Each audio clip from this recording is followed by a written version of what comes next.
Magandang araw sa inyo mga idol. Tamang-tama, December na. Malapit na ang Christmas, New Year. Karamihan po sa atin ay negosyante o magtatayo pa lang ng negosyo. Mga kababayan po nating OFW na nais pong mag-for good dito sa Pilipinas. Nais magtayo ng negosyo at syempre nais din po nilang bumili ng bagong sasakyan, kaakibat sa ating negosyo. Gaya nito mga idol.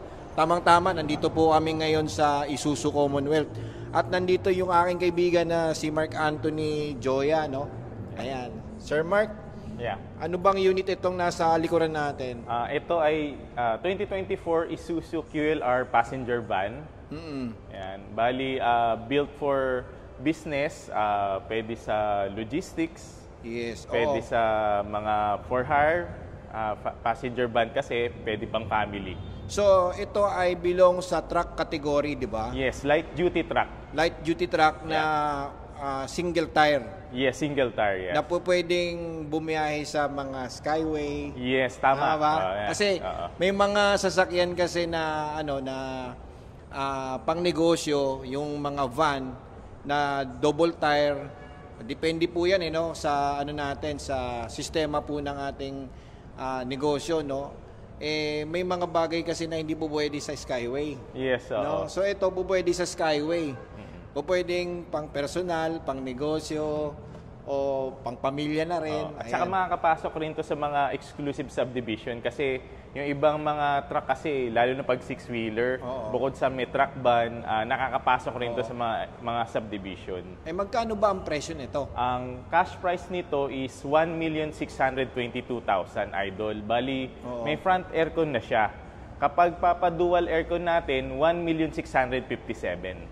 Actually, ito yung very ideal truck para sa mga nagninegosyo po ng gaya na mga sibuyas, kamatis, mga crops, mga vegetables and fruits. Yung mga may pwesto po sa palengke, yes. Yung mga prutas, bigas. Yes. Ayan, pwede po yan dito. Ayan, napakagwapo, tsaka napakalaki. Instead of buying mga L3 or yung Travis, kung gusto talaga ninyo ma-maximize ang inyong business, dito ka na kaagad.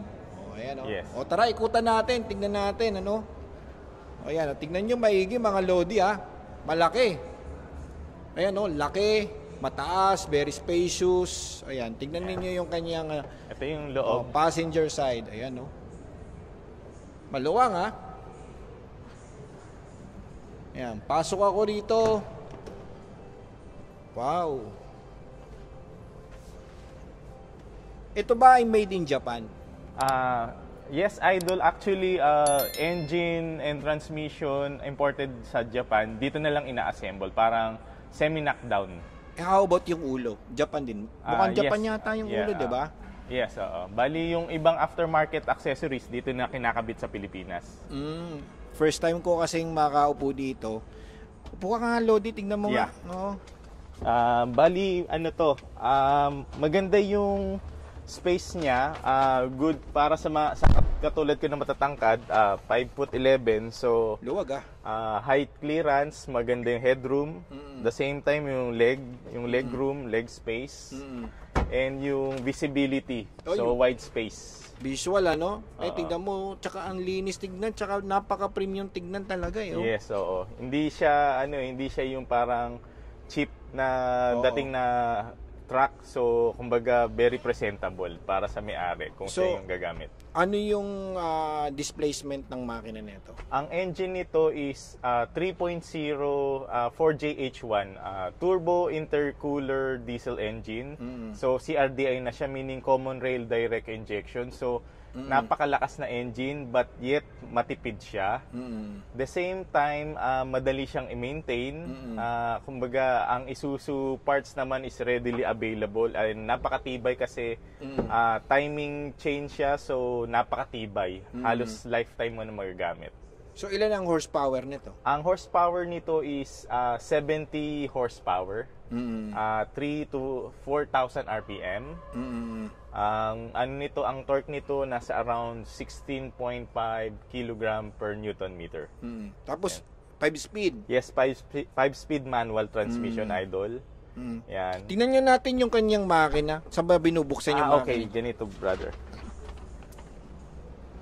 So, inaano yung... dito sa ulo. Yes, oo. Okay.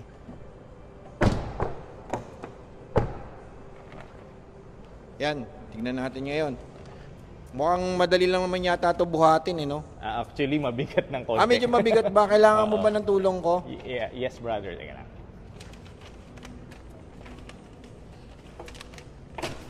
Yan. Tapos, Yan, aangat natin, brother. Oops. ganyan lang. Yan. Okay. Yan, no, tingnan nyo, Lodi. Ito yung kanyang makina, oh. So, every time na mag-check po kayo ng engine, maglilinis po kayo ng engine, yan, bubuhatin lang po ninyo ang inyong ulo, no, ng sasakyan. Okay?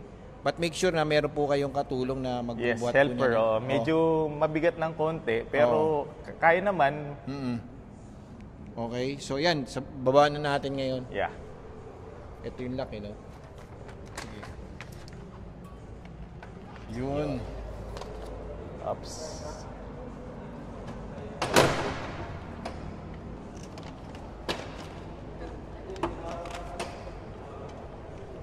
A few moments later. Ayun guys, medyo nahirapan kami kanina. Medyo mabigat yung kanyang ulo, no? So, ang advice po namin, bago po ninyo i-lift yung kanyang ulo, dapat meron po kayong helper.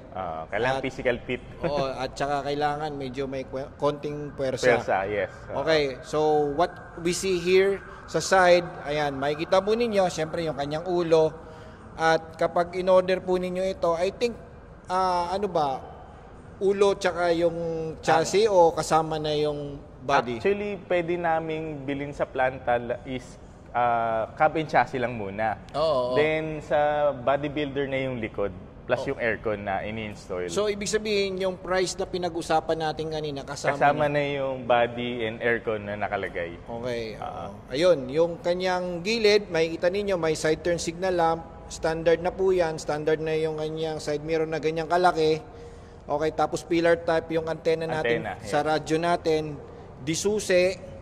Okay, tapos 15-inch na steel rim. Steel rim, yes. 6 studs. 6 studs. Tapos naka-molly yan, mga Lodi, ha? Yes, oo. Ayan. Pang 2 ton capacity yung payload niya. Oo. So, kahit mabibigat yung ikarga nyo, halimbawa, ilang sacks, mga 20 sacks pataas, kakayanin niya.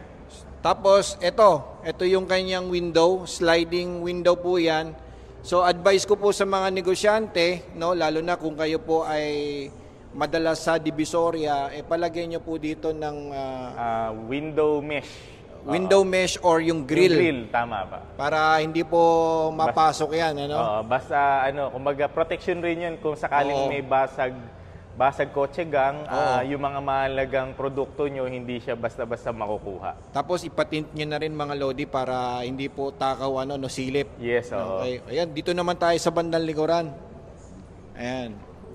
So yung ating bodybuilder ay gawa po ng advanced thermofab. Meron din tayong sentro. Yes, may Sentro Manufacturing at saka Trackmaster. Yun yung mga bodybuilder supplier namin. Ayan, buksan nga natin to, Lodi. Medyo maganit lang, brother. Medyo.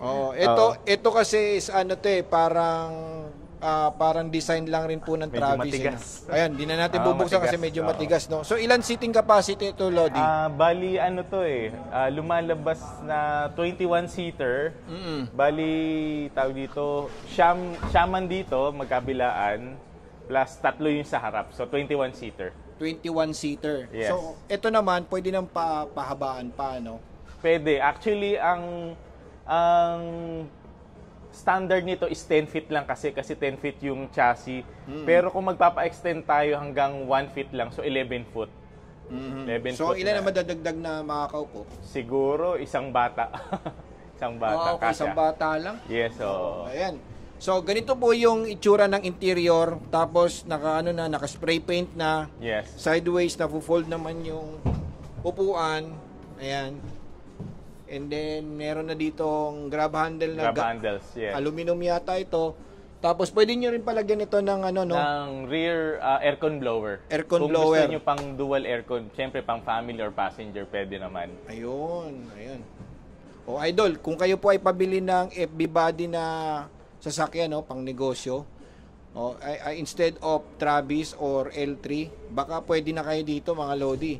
And wala pa naman gumagawa ng content na ganito eh, no? Tama. Sa mga ganitong klaseng truck. So kami pa lang. Ayan, Yun. Ayan. So, hindi na namin pahabain pa ang content na ito mga idol.